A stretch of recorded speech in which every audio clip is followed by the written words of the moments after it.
नमस्कार, मैं धीरज कुमार आप सबका स्वागत करता हूं इंग्लिश विद जीनियस में। और सबसे पहले एक छोटा सा खुशी की बात यह है कि हम सब ने 400 सब्सक्राइबर पूरा कर लिया। और किसी के लिए संख्या छोटा हो सकता है, लेकिन मेरे लिए संख्या बहुत बड़ा है।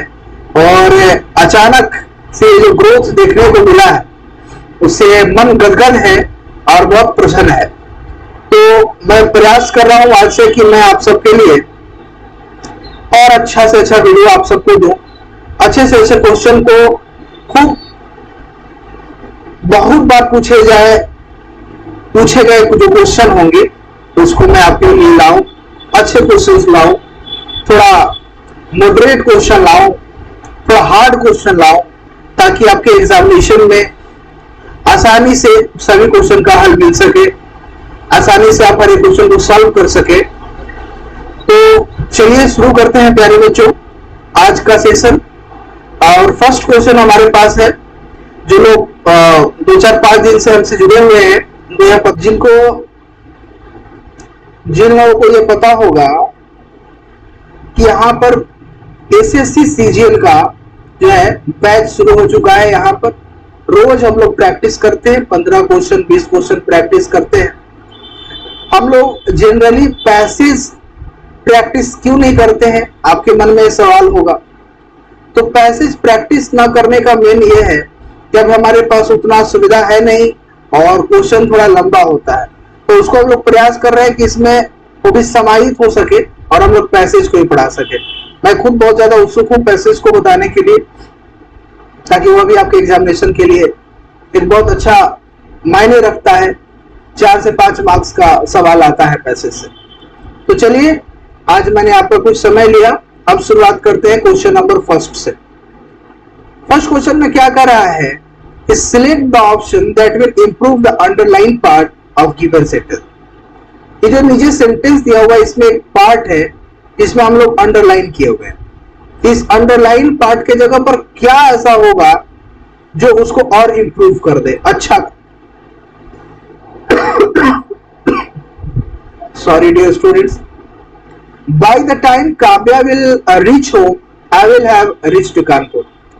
जब तक, by the time, जब तक, जिस समय तक काव्या अपने घर पहुंचेगी मैं कानपुर पहुंच चुकूंगा या पहुंच चुका हूंगा। यानी कि प्यारे बच्चों, जब कोई काम इधर खत्म होगा उससे पहले इधर भविष्य में कोई काम खत्म हो गया होगा। तो जब कभी भी सेंटेंस में यहां पर बाय द टाइम लगा हुआ है, जब कभी भी सेंटेंस में बाय द टाइम लगा हुआ है तो उसके बाद सब्जेक्ट प्लस V1 या V5 प्लस ऑब्जेक्ट लगता है और उसके नेक्स्ट पार्ट में फ्यूचर परफेक्ट टेंस लगता है। फ्यूचर परफेक्ट टेंस लगता है प्यारे बच्चों। तो इधर हमारा प्रेजेंट इंडेफिनिट होना चाहिए और इधर हमारा फ्यूचर परफेक्ट होना चाहिए। जब तक काव्या घर पहुंचेगी मैं कानपुर पहुंच चुकूंगा, यानी कि यहाँ पर प्रेजेंट इंडेफिनिट होना चाहिए, तो काव्या के साथ वर्ब 5 का इस्तेमाल होना चाहिए, यानी कि रीच का रीचेज होना चाहिए। तो हमारा ऑप्शन नंबर 2 में रीचेज है, हमारा ऑप्शन नंबर 2 ही हमारा आंसर होगा। नेक्स्ट क्वेश्चन की ओर आगे बढ़ते हैं। नेक्स्ट क्वेश्चन में है कि हमें इसको अलग अलग लाइन दिया हुआ है, इसको इस तरह से सजाना है कि वह एक के बाद एक आने वाला हो। अरेंज करना है, अरेंजमेंट है, और ये बहुत डिमांड वाला क्वेश्चन होता है। इस पर बहुत सारा डिमांड होता है एग्जामिनेशन में, अलग अलग एग्जाम में ऐसे सवाल पूछे जाते हैं। शुरू करते हैं। English language teaching needs to be introduced at 2 levels of primary education. English education language teaching जो है उसको जरूरत है टू बी इंट्रोड्यूस, किस चीज को इंट्रोड्यूस कराने की, 2 levels of primary education. Primary education के 2 लेवल को इंट्रोड्यूस कराने की आवश्यकता है, जरूरत है। एट द फर्स्ट लेवल देख रहे हो, यहाँ पर बात किया जा रहा है 2 लेवल की, और फिर हो रहा है कि first level the child should be familiarise with the language. सबसे पहले बच्चे को लैंग्वेज से जोड़ा जाए, फैमिलियराइज किया जाए। And the second he should slowly begin to use it, और उसके बाद वो धीरे धीरे वो इस्तेमाल करना सीख जाए।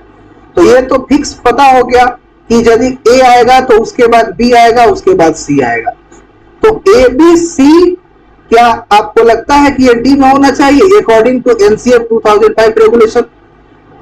ये यहीं से सेंटेंस शुरू हुआ है। बताया जा रहा है कि जो 2005 का रेगुलेशन है, एनसीएफ रेगुलेशन है, उसके अनुसार इंग्लिश लैंग्वेज टीचिंग को पढ़ाने के लिए प्राइमरी एजुकेशन के स्तर पर उसको 2 लेवल में बांटना चाहिए। पहला वो लैंग्वेज से फेमिलियराइज हो और सेकेंड वो उसका इस्तेमाल करना सीखे।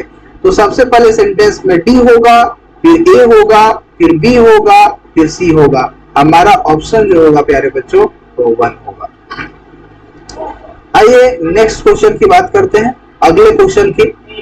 इंटेंट। इंटेंट का मतलब प्यारे बच्चों होता है इरादा। इरादा होता है, इच्छा होता है। सो इसका एंटोनिम्स लिखना है, इसका अपोजिट लिखना है। प्रिटेंशन का मतलब होता है दिखावा, इसका मतलब होता है दिखावा करना। और पर्पस का मतलब तो इरादा ही होता है। और रिलक्टेंट का मतलब अनिच्छा, जिसको कोई चीज काम करने की इच्छा नहीं होती उसको अनिच्छा बोलते हैं। और कुछ करने के लिए प्रभावित होना, कुछ करने के लिए प्रभावित होना, उसको बोलते हैं एनिमस।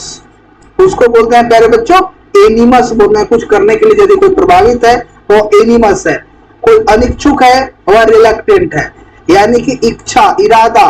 और इसका उल्टा क्या हो जाएगा? अनिच्छा। यानी हमारा ऑप्शन जो है वो थर्ड आंसर होगा। नेक्स्ट क्वेश्चन की ओर आगे बढ़ते हैं। अगला क्वेश्चन है इडियम फ्रेज से क्वेश्चन पूछा गया है। आइए थर्ड नंबर क्वेश्चन है, you should always put your cards on the table. याद रखिएगा, सिंपल सी बात है।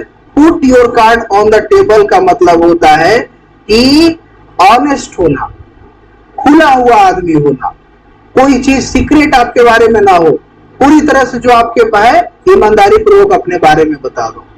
जब कभी भी आप डॉक्टर के पास जाते हो, you should always put your cards on the table in front of the your doctor. अपने डॉक्टर के सामने आपको सब चीज खोल करके सच्चाई ईमानदारी से बताना चाहिए, तभी आप अच्छे से स्वस्थ हो पाओगे। तो उम्मीद करते हैं कि आपको पता चल चुका होगा कौन हमारा आंसर होगा। To be open and honest, खुला होना और ऑनेस्ट होना। अब आइए यहाँ पर करेक्टली स्पेल्ड जो ढूंढना है, इसमें मैं आपको हमेशा मदद करता हूं पहले और फिर से मदद कर रहा हूं। हमारा ऑप्शन 2 है। स्यूडो का मतलब क्या होता है? स्यूडो का मतलब होता है जो एक्चुअल में नहीं हो, झूठा। जैसे कि मान लो कि कोई व्यक्ति है और झूठ बहुत बोलता है, उसको हम लोग क्या बोल देते हैं? उसको फेकू बोल देते हैं। क्या बोल देते हैं भाई? फेकू, फेंकने वाला है। कोई व्यक्ति बहुत लंबा है, उसको लंबू बोल देते हैं।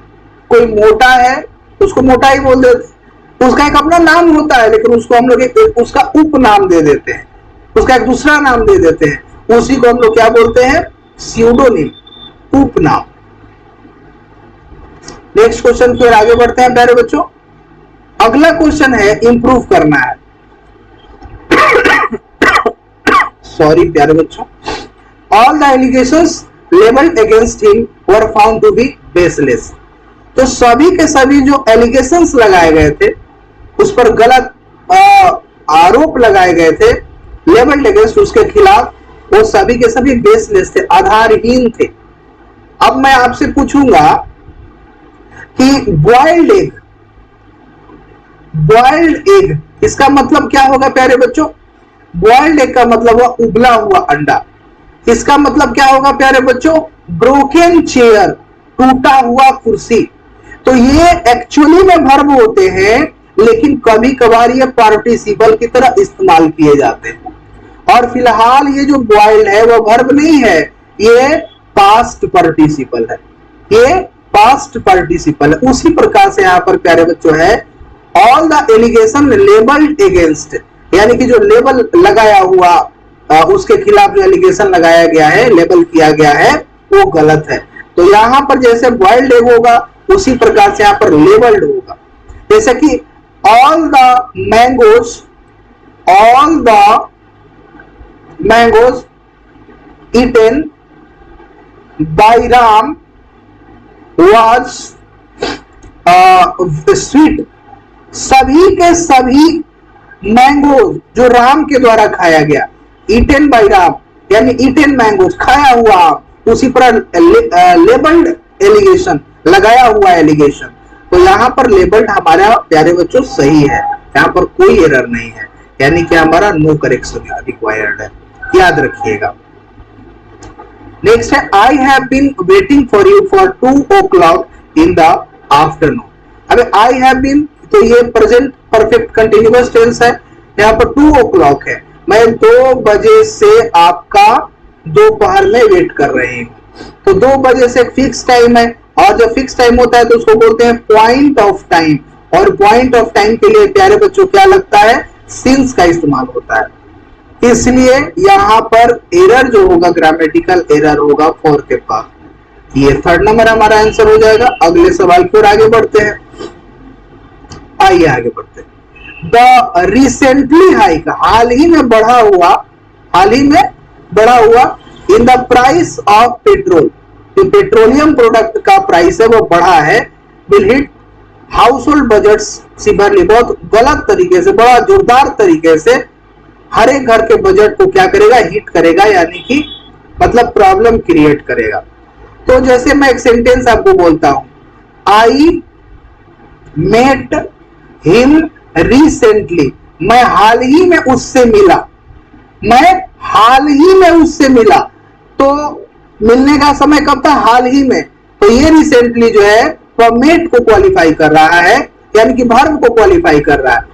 तो जब ये वर्ड वर्ब को क्वालिफाई कर रहा है तो ये एडवर्ब हो जाएगा। लेकिन यहां पर जो रिसेंटली है, the recently hike the price, price बढ़ रहा है ना, कोई चीज का प्राइस बढ़ा है, प्राइस जो होता है वो क्या होता है, नाउन होता है। तो नाउन को यहां पर क्वालिफाई करने वाला रिसेंटली नहीं होगा बल्कि रिसेंट होगा, यहां पर ये एडजेक्टिव होगा, क्योंकि नाउन और प्रोनाउन को जो क्वालिफाई करता है उसको एडजेक्टिव बोलते हैं। तो यहां पर रिसेंटली नहीं होगा, रिसेंटली तो हमारा एडवर्ब को क्वालिफाई करेगा, नाउन को क्वालिफाई नहीं करेगा, इसलिए रिसेंटली यहां गलत है प्यारे बच्चों, यहां पर रिसेंट होगा। उम्मीद करते हैं कि आपको ये पार्ट समझ में आया होगा। यदि नहीं समझ में आया तो आपसे पूछिए, और कमेंट में पूछिए, मैं आपको जवाब दूंगा।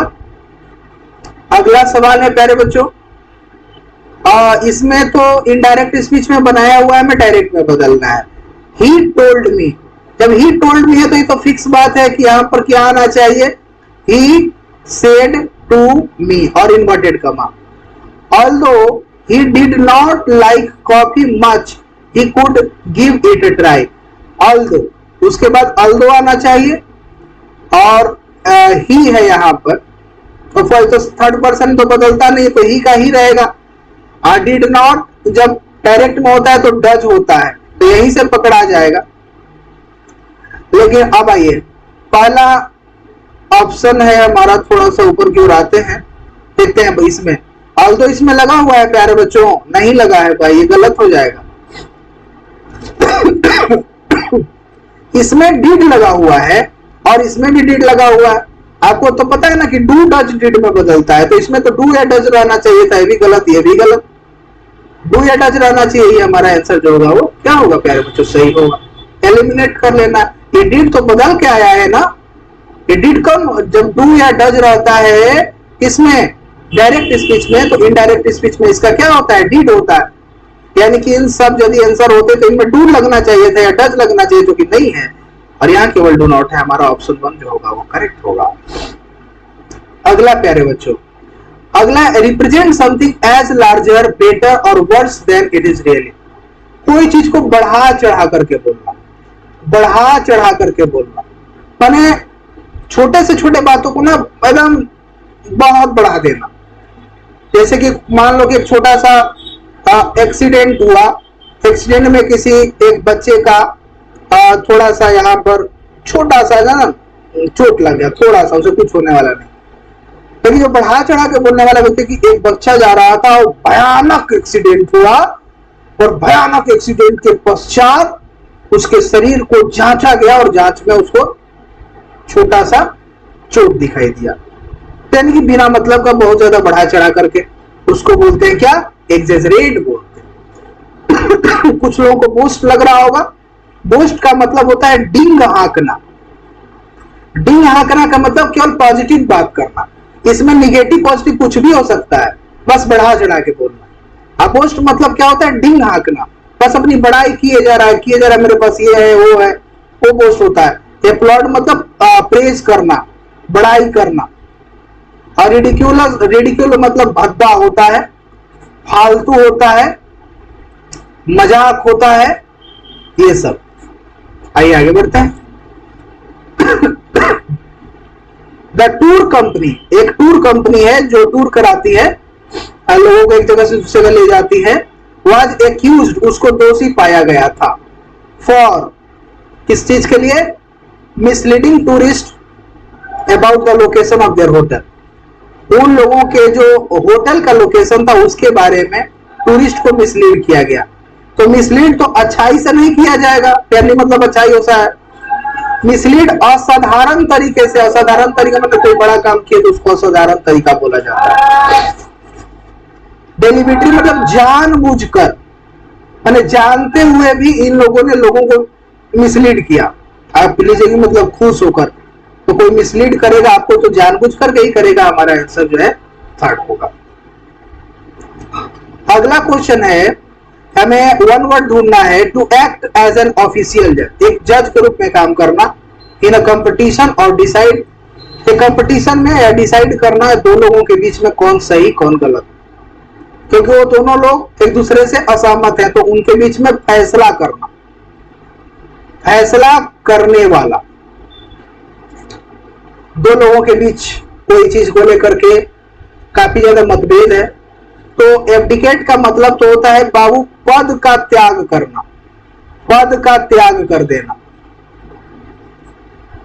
जैसे कोई नेता है, बहुत दिन से एक ही पद पर बैठा हुआ है, तो कहा जाएगा कि he should abdicate his post. Abdicate का मतलब फैसला करने वाला होता है, तो यही हमारा आंसर हो जाएगा एब्जुकेट।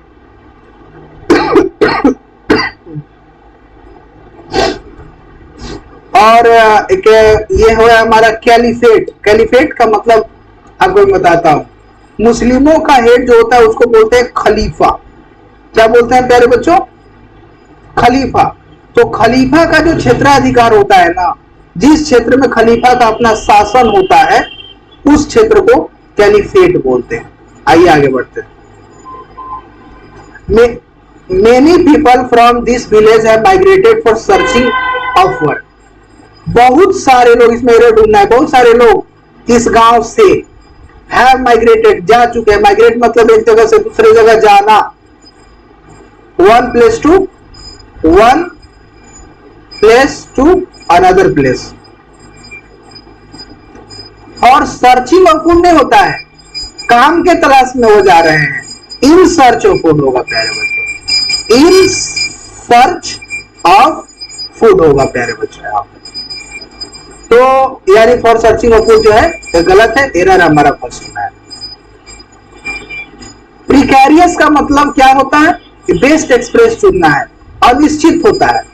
प्रिकैरियस का मतलब अनिश्चित, अनिश्चित का, अनसर्टेन का भी मतलब निश्चित होता है।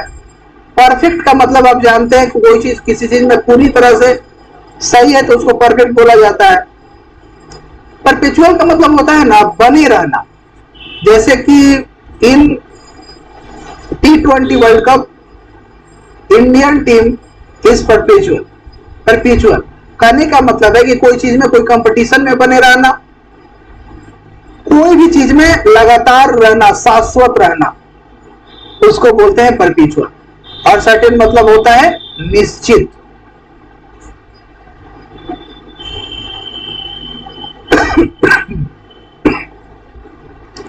Sorry dear students, I am suffering from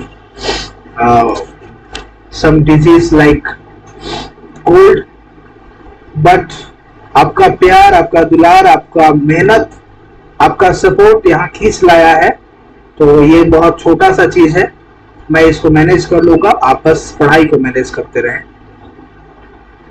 balance those killer workout, उन सभी किलर वर्कआउट्स को बैलेंस करो with something a bit dash like pilots और yoga.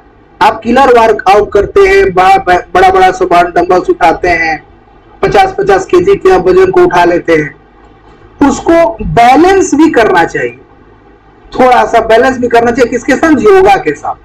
So balance those killer workout with something a bit milder, mild, much mild, mildest. अब यहाँ पर दो है, एक है किलर वर्कआउट जो हेवी वर्कआउट होता है जो आप जिम में करते हो, और एक योगा है। दो लोगों के बीच का थोड़ा सा बैलेंस बताने की बात की जा रही है, कंपैरिजन हो रहा है। तो जब कंपैरिजन होता है तो वहां पर कंपैरेटिव डिग्री लगता है, कंपैरेटिव डिग्री में ER लगता है, यानी कि माइल्ड का कंपैरेटिव डिग्री क्या होगा, माइल्डर होगा, यानी कंपैरेटिव डिग्री माइल्डर लगना चाहिए।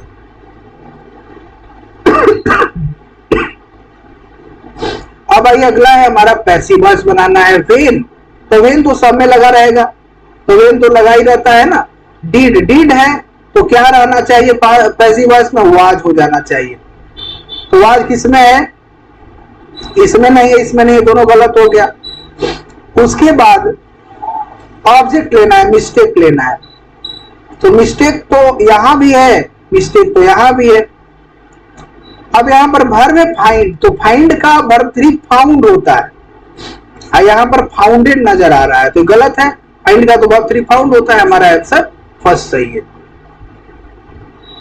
बैनर ईयर, जैसे किसी व्यक्ति के लिए बैनर ईयर होता है, यानी कोई ऐसा साल जिसमें उसको बहुत अपार सफलता मिले, बहुत सफलता मिले, उस व्यक्ति को बोलते हैं बैनर ईयर उसका है आज, इस साल उसके लिए बैनर ईयर है। Year marked by strong success.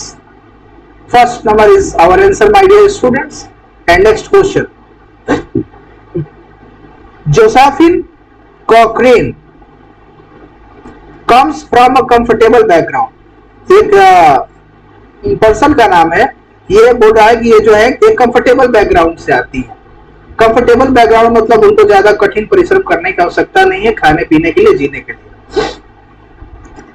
अब ये एक कंफर्टेबल बैकग्राउंड से आती है। अबाउट हैविंग, यहां से डायरेक्ट जुड़ रहा है जी, तार नहीं जुड़ रहा है। About having to do work for living, यहां से बिल्कुल तार नहीं जुड़ रहा है।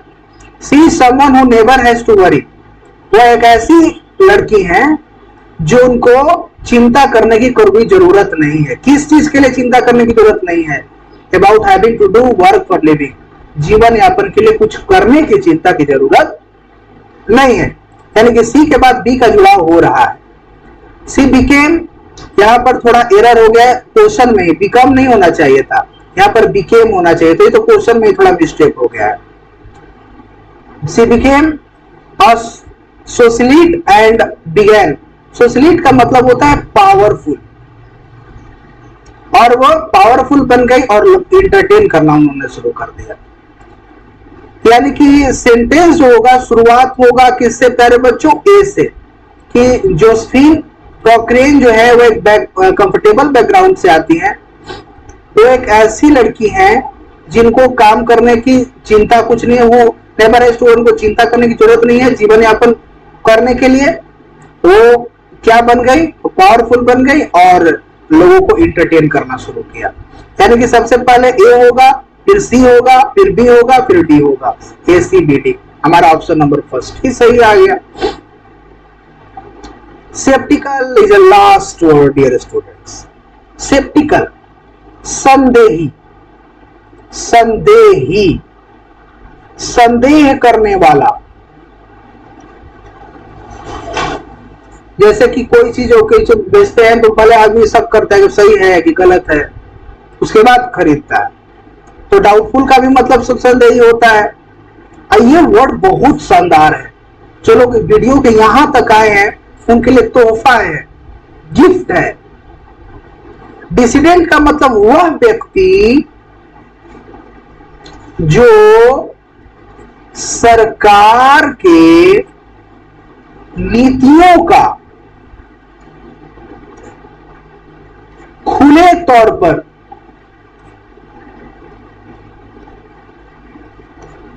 आलोचना करता हो, आलोचना करता हो, उस व्यक्ति को डिसिडेंट बोलेंगे। डायरेक्ट सरकार से डरना नहीं, भले उसके लिए खतरा है लेकिन वो डिसिडेंट है, वह सरकार के नीतियों की आलोचना करेगा, उस व्यक्ति को डिसिडेंट बोलते हैं। I am one of them. Scoffing का मतलब मजाक उड़ाना, और ग्लिबल मतलब भोला भाला, इसको मूर्ख बनाया जा सके, भोला भाला है भाई। तो संदेह करने वाला, इसका उल्टा क्या हो जाएगा, भोला भाला, जो आप बोल दिए वो मान लिया, तो ग्लिबल जो होगा हमारा आंसर होगा। मुझे उम्मीद नहीं था कि आज मैं वीडियो बना पाऊंगा मेरे तबीयत की वजह से, लेकिन आप लोगों का प्यार और आप लोगों का ये जो सपोर्ट, सीधा हम लोग 5 दिन के अंदर 400 सब्सक्राइबर पर पहुंच गए हैं। ये अपने आप में मेरे लिए तो बहुत शानदार, बहुत अच्छा है, बहुत खुश करने वाला दिन है। मैं आप सबका आभार प्रकट करता हूं, और इस तरह से आप पढ़ते रहें, हमसे सवाल करें, हमसे चाहत रखें, और मुझे अच्छा लगेगा। So thank you so much my dear viewers, my dear students, जो अभी यहाँ तक वीडियो में पहुंचे उसके लिए तहे दिल से धन्यवाद। From core of my heart I want to thank you, and please do like, subscribe our channel. Thank you so much and stay connected.